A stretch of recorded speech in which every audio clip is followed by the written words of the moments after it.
नमस्कार शेतकरी मित्रांनो, आज तुमच्या पुढे एक टोमॅटोचे उत्पादक एक त्यांच्या संघर्षाची कहाणी सांगणार आहे। संघर्ष असा आहे की या वर्षीचं टेम्परेचर खूप भयानक होतच, पण त्यासोबतच पुढची समस्या अशी निर्माण झाली, जो पाऊस गेल्या वर्षी 12 मेला सुरू झाला होता आणि इतर वर्षी साधारणपणे जूनच्या पहिल्या आठवड्यात तरी चालू होतो, तो आज 2 जुलै असा आलाय तरी सुद्धा पाऊस सुरू नाही। आणि अशा काळात देखील त्याच जोमाने, तेवढ्याच जिद्दीने आणि तेवढ्याच ताकदीने प्लॉट उभा केलाय, त्या शेतकऱ्यांची स्टोरी आपण या व्हिडिओच्या माध्यमातून पाहणार आहोत। नमस्कार मित्रांनो, मी ॲडव्होकेट अमोल राशीनकर, माझं गाव बोदेवाडी, पोस्ट बारळे, तालुका कोरेगाव, जिल्हा सातारा। मी दरवर्षी 10-12 एकर टोमॅटो लावतो।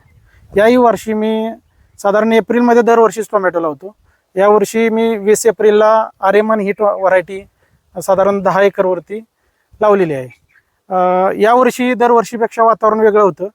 जवळपास 45+ आसपास टेम्परेचर यावर्षी मे आणि जूनमध्ये सुद्धा होतं।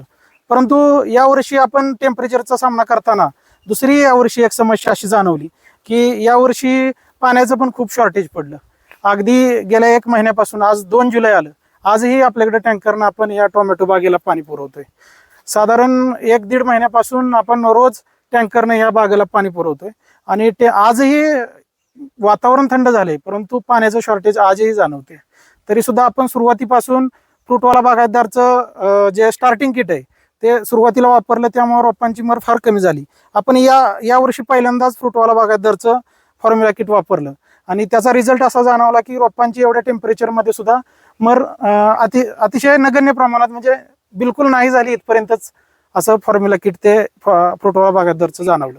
आणि त्याच्यानंतर आपण 2 त्यांचे जे ड्रिंचिंग आहेत, साधारण रिच रायझोकेअर आणि पुष्पा किट, हे दोन्ही किट आपण वापरलेले आहेत आणि त्यामुळं आपल्याला इतक्या टेम्परेचरमध्ये आणि इतक्या संघर्षात सुद्धा हा सेटिंग आणि हा आपला प्लॉट आपल्याला डोळ्यांनी दिसत आहे। चांगल्या पद्धतीने सेटिंग झालेलं आहे आणि आजही आपण साधारण आज पहिला तोडा झालाय आपला पूर्ण।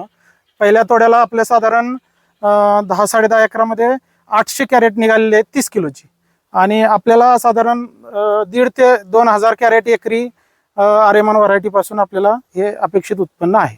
रेट पण चांगले वाढतील असं अपेक्षित आहे आणि उत्पादन सुद्धा चांगल्या पद्धतीनं निघेल असं हे अपेक्षा आहे।